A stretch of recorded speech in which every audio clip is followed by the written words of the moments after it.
Hi, I'm Paul from the Studio Rats. Now, I was thinking the other day, how am I going to incorporate the Boss GT-1000 core into my live setup? Now, what I could do, I could go out and buy, say, like an FR speaker, which is basically a full range speaker, a powered speaker, so I'm going to be able to monitor the GT-1000 on stage.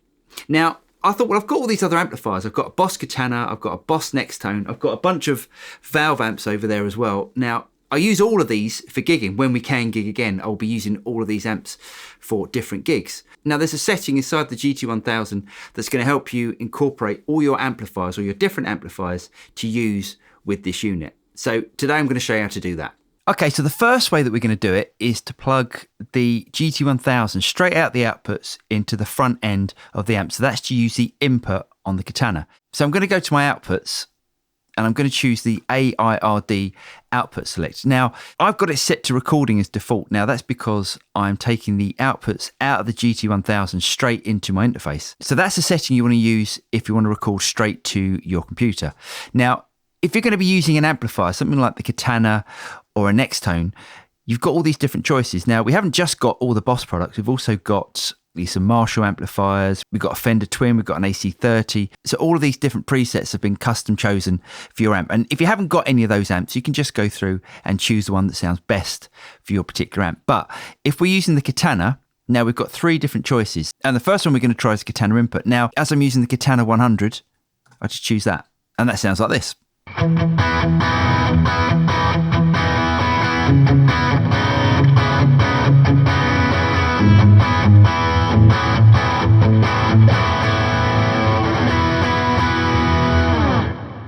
If I go into the front of the Katana, I'm able to use all of the features of the Katana, something like the drives, the amp choices, the EQs, the effects. But if I only want to use the Katana as a monitor, we get two different choices. So I'm going to click on the output select again. So now I've got two other choices of power amp in or Katana 100 return. So the power amp in, this is for the Mark II Katana, and you plug into this output on the back of the Katana. And it sounds like this.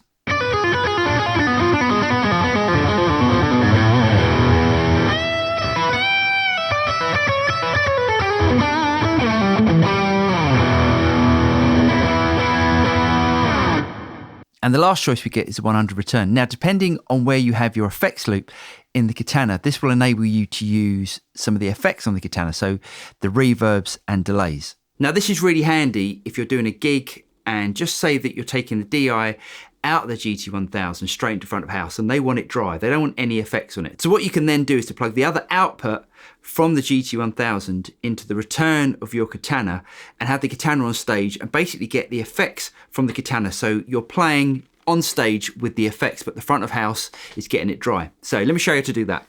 So let's turn off the delay and the reverb in the GT-1000 Tone Studio. So we get a sound like this, which is just a dry guitar signal. So now we can add the effects from the Katana. Let's add some reverb and delay.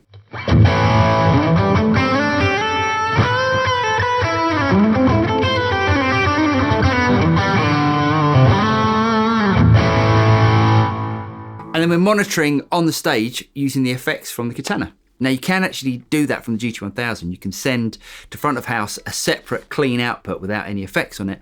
But I think that way is a really quick way of doing it. Say you're on stage and you have to get something done quickly. I think that's the best way of doing it. I'm Paul from the Studio Rats. I really hope you guys got something out of that. If you did get something out of it, don't forget to like and subscribe and ring that bell and you'll be notified of any future videos that come out from the Studio Rats. I'm Paul and I'll see you next time. Cheers.